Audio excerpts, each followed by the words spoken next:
നബിതങ്ങളുടെ കാലത്തില്ലാത്ത എല്ലാം ദീനിന്റെ പുറത്താണ് മിസ്റ്റർ. എന്തൊരു വിഡ്ഢിത്തമാണ് നിങ്ങൾ പറയുന്നത്. അങ്ങനെങ്കിൽ നമ്മൾ ഇന്ന് ഓതുന്ന ക്രോഡീകരിച്ച ഖുർആൻ നബിയുടെ കാലത്തില്ലല്ലോ. നമ്മൾ ഇന്ന് കാണുന്ന ഹദീസുകൾ ക്രോഡീകരിച്ച ബുഖാരി, മുസ്ലിം പോലത്തെ ഹദീസ് ഗ്രന്ഥങ്ങൾ നബിയുടെയോ സ്വഹാബത്തിന്റെയോ കാലത്ത് പോലും ഇല്ലല്ലോ. നമ്മൾ ഇന്ന് ഓതുന്ന ഖുർആനിന്റെ എഴുത്തിന് പുള്ളിയും ഹറക്കത്തും റസൂലിന്റെ കാലത്തുണ്ടോ? ഇതേപോലെ തന്നെ മദ്രസകളും യതീംഖാനകളും കോളേജുകളും സ്കൂളുകളും ഒക്കെ റസൂലിന്റെ കാലത്തുണ്ടോ? ഓൺലൈൻ മദ്രസ സംവിധാനമുണ്ടോ?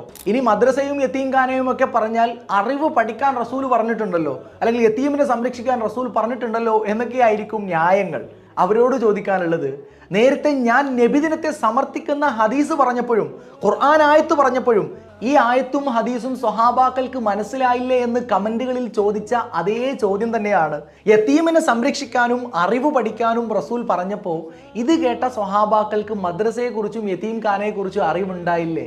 എടോ, നബിയെ സ്നേഹിക്കാനും അവിടുത്തോടുള്ള മുഹബത്ത് കാണിക്കാനും നമുക്ക് ഹലാലായ ഏതു മാർഗവും സ്വീകരിക്കാം.